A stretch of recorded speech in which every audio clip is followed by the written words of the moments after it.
ये dual aspect concept क्या होता है? देखो, ड्यूल एस्पेक्ट कंसेप्ट होता है एवरी ट्रांजैक्शन जो होती है उसके दो इफेक्ट होते हैं, एक होता है डेबिट और एक होता है क्रेडिट। अगर मैंने कोई फर्नीचर खरीदा तो भैया या तो मैंने 5,000 का फर्नीचर लिया तो मेरे पास फर्नीचर आया और मेरे पास कैश गया। तो अगर मैंने फर्नीचर खरीदा 5,000 का तो मेरे पास फर्नीचर 5,000 का आया और मेरे पास कैश गया 5,000 का। तो कोई भी ट्रांजैक्शन हो उसके कम से कम, मैं ज्यादा नहीं बोल रहा, कम से कम दो इफेक्ट होंगे। तो फर्नीचर 5,000 का लिया तो 5,000 का फर्नीचर आया और मेरे पास कैश गया। पर सर अगर सपोज करो कि आपने एक व्हीकल खरीदा 70,000 का, 70,000 का व्हीकल खरीदा, आपने पे किया उसको 40,000 और 30,000 आप बाद में पे करोगे। आपने एक व्हीकल लिया 70,000 की, एक बाइक लिया, उस दुकानदार को आपने पे किया, मात्र 40,000 रुपए आपने पे किया और मोहित से खरीदी सपोज करो, और आपने 30,000 पे नहीं किया, तो आपको फ्यूचर में तो पे करना है ना। तो यहाँ पे कोई भी आप ट्रांजेक्शन करो उसके दो कम से कम इफेक्ट होंगे। तो मैंने 70 का सामान लिया, 40 तो मैंने पे कर दिया, 30 में फ्यूचर में मोहित को पे करूंगा तो मेरी लायबिलिटी दिखेगी। तो यहां पे 70 मेरा सामान आया, 40 मेरा सामान गया और 30 फ्यूचर में जाने वाला है। तो देखो कम से कम दो इफेक्ट होंगे। तो अगर एक अकाउंट डेबिट हो रहा है तो एक अकाउंट क्रेडिट होगा। सर ये डेबिट कैसे करते हैं, क्रेडिट कैसे करते हैं? नीचे मैंने वन शॉट डाल रखा है, देखो मैंने जनरल एंट्री का वन शॉट डाल रखा है 8 घंटे का। तो वहां पे आप जाके आप देखो, आपको कंसेप्ट आपको समझ में आएगा। क्लियर है? तो एवरी ट्रांजेक्शन, जो भी ट्रांजेक्शन होती है उसका डेबिट और क्रेडिट होगा। और ध्यान रखना, डेबिट का टोटल और क्रेडिट का टोटल हमेशा इक्वल होगा। कोई भी ट्रांजेक्शन होगी वो इक्वल होगा। तो यहां पे डेबिट का टोटल 70,000 और क्रेडिट का टोटल भी 70,000 आएगा। ऐसा नहीं होगा यहाँ पे 70 यहाँ पे 80 नहीं, दोनों का टोटल हमेशा इक्वल होगा। और ये होता है ड्यूल एस्पेक्ट प्रिंसिपल। और as per the dual aspect का प्रिंसिपल जो हम आगे जाके पढ़ेंगे अकाउंटिंग इक्वेशन में, कि asset is equal to liability plus capital उसके अंदर आता है। ठीक है ना? चलो, अगर मैंने फर्नीचर 10,000 में खरीदा तो 1 लाख खरीदा तो 1 लाख का फर्नीचर आया और 1 लाख का मेरा कैश गया। और अगर मैंने सपोज करो मैंने 1 लाख का फर्नीचर खरीदा और मैंने उसको अभी तक पे नहीं किया, मैंने अनिल से खरीदा फर्नीचर और भाई साहब जी को मैंने पे नहीं किया, तो 1 लाख का फर्नीचर आया डेबिट और मेरा कैश मुझे उसको पे करना है फ्यूचर में, तो मेरी लायबिलिटी दिखेगी, अनिल को मुझे लायबिलिटी देनी है। तो कोई भी ट्रांजैक्शन के दो इफेक्ट होंगे। तो अगर मान लो मैं किसी को सैलरी पे कर रहा हूं तो मेरा सैलरी खर्चा और मेरा कैश जा रहा है 1 लाख, तो वो भी मेरा क्या खर्चा है। दो इफेक्ट तो हर ट्रांजैक्शन के होंगे ही होंगे। अगर मैं सामान बेच रहा हूं तो मेरी सेल्स हुई है और एट द सेम टाइम मुझे उसके पैसे आए हैं, तो वो भी मेरे दो इफेक्ट तो कम से कम होंगे ही होंगे।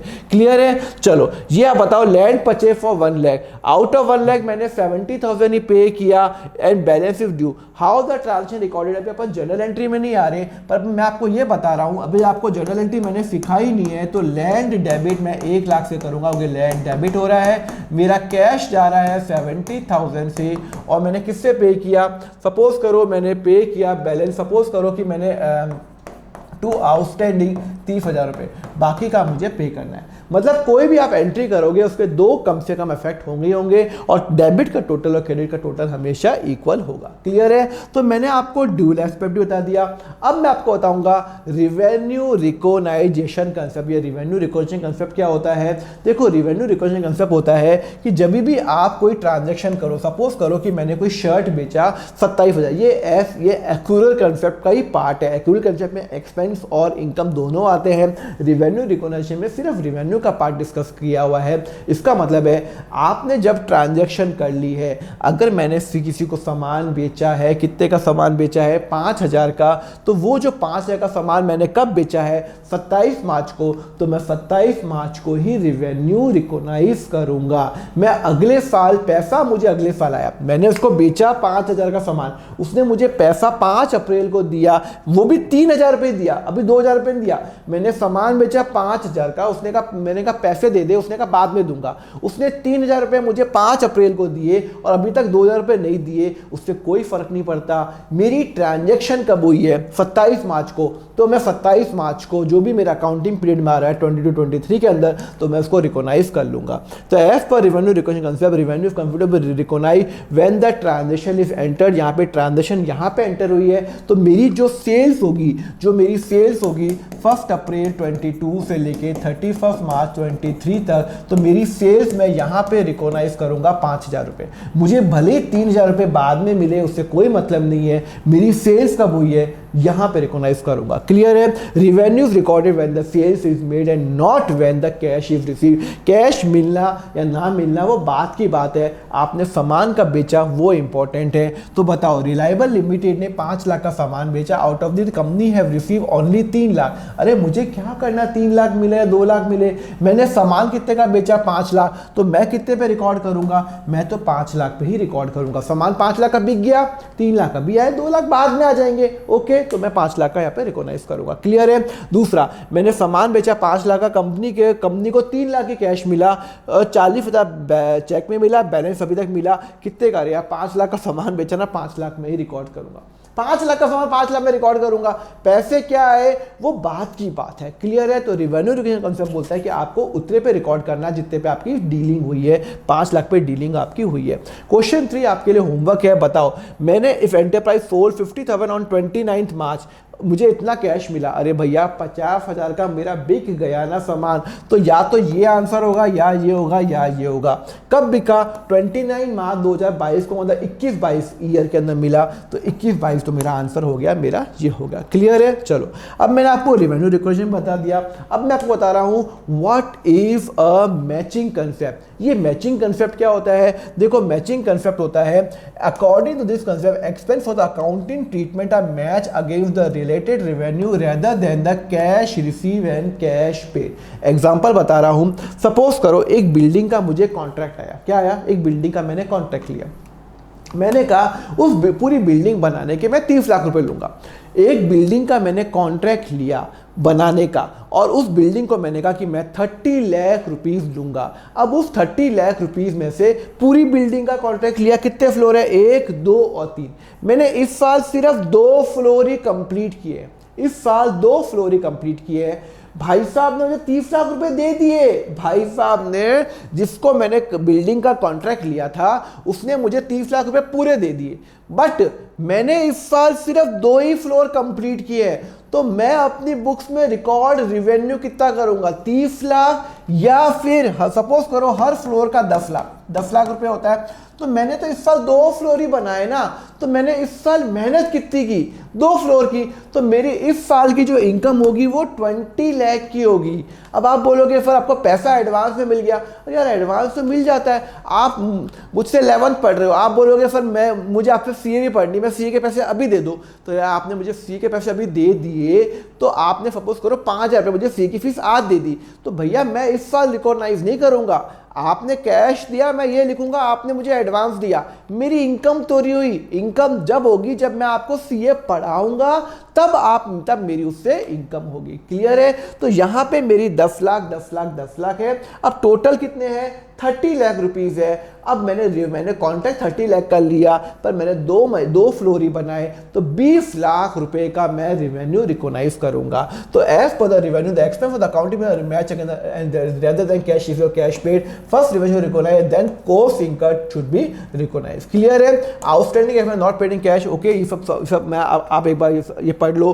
Cost of goods sold in current year should be carry forward to the next year. भाई अगर सपोज करो कि मेरा इतना इसको बनाने में जितना खर्चा हुआ वो मैं रिकॉग्नाइज करूंगा, इसको मैं बोलता हूं द मैचिंग कंसेप्ट। क्या बोलता हूं? Matching concept. ठीक है ना? चलो टेस्ट कंसेप्ट। कंपनी ने 1/4 एक ऑर्डर आया, 1/4 ही कस्टमर का ऑर्डर था 2 लाख का, उसका 1/4 ही कंप्लीट किया। तो एक बात बताओ, 2 लाख का जो है expense incurred so far 35,000, can you tell the revenue expense to be recognize. देखो 2 लाख का ऑर्डर था, हाँ 2 लाख का ऑर्डर था, मैंने 1/4 ही कंप्लीट किया। 1/4 का मतलब है 50,000 रुपए का मैंने काम किया है। 2 लाख का ऑर्डर था, 1/4 कंप्लीट कर लिया, मतलब 50,000 रेवेन्यू तो मेरा हो गया।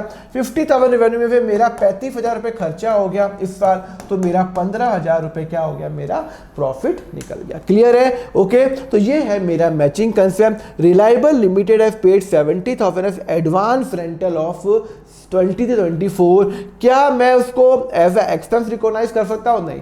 मैंने सपोज करो अगले अभी मेरे पास जेब में पैसे थे, मैंने कहा अपने मकान मालिकों का आज ही ले लो, अगले साल का पैसा आज ही ले लो। अरे भैया मैंने उसको सिर्फ पैसे दिए, पर मैंने अभी तक उसकी सर्विस तो अगले साल देगा ना, अगले साल मैं उसकी बिल्डिंग यूज़ करूंगा, तो मैं अगले साल का खर्चा अगले साल ही रिकॉग्नाइज करूंगा। ऐसा नहीं है कि भैया कि मैंने इस साल पे करे तो इसी साल रिकॉग्नाइज करूंगा, नहीं, मैंने सिर्फ उसको पैसे पे किए हैं, जब मैं सर्विस लूंगा तभी मैं रिकॉग्नाइज करूंगा, वो खर्चा रिकॉर्ड करूंगा। क्लियर है? तो मैंने आपको रेवेन्यू रिकॉग्निशन और आपको मैचिंग कंसेप्ट बता दिया। अब मैं आपको बताऊंगा द वेरीफाइबल कंसेप्ट। ये वेरीफाइबल कंसेप्ट क्या होता है? देखो, वेरीफाइबल कंसेप्ट होता है आप जब भी कोई एंट्री रिकॉर्ड करो, बुक्स में आप कोई भी एंट्री करते हो, जैसे मैंने लैपटॉप खरीदा, बिल्डिंग खरीदी, लैंड खरीदा, व्हीकल खरीदा, उसके पीछे कोई एक डॉक्यूमेंट्री प्रूफ होना चाहिए, हवा में बातें नहीं होनी चाहिए। तो सपोज करो कि मैंने कोई लैपटॉप खरीदा 1 लाख रुपए का, तो यार 1 लाख का बिल होगा ना, मैं अपना ऑडिटर को क्या बोलूंगा,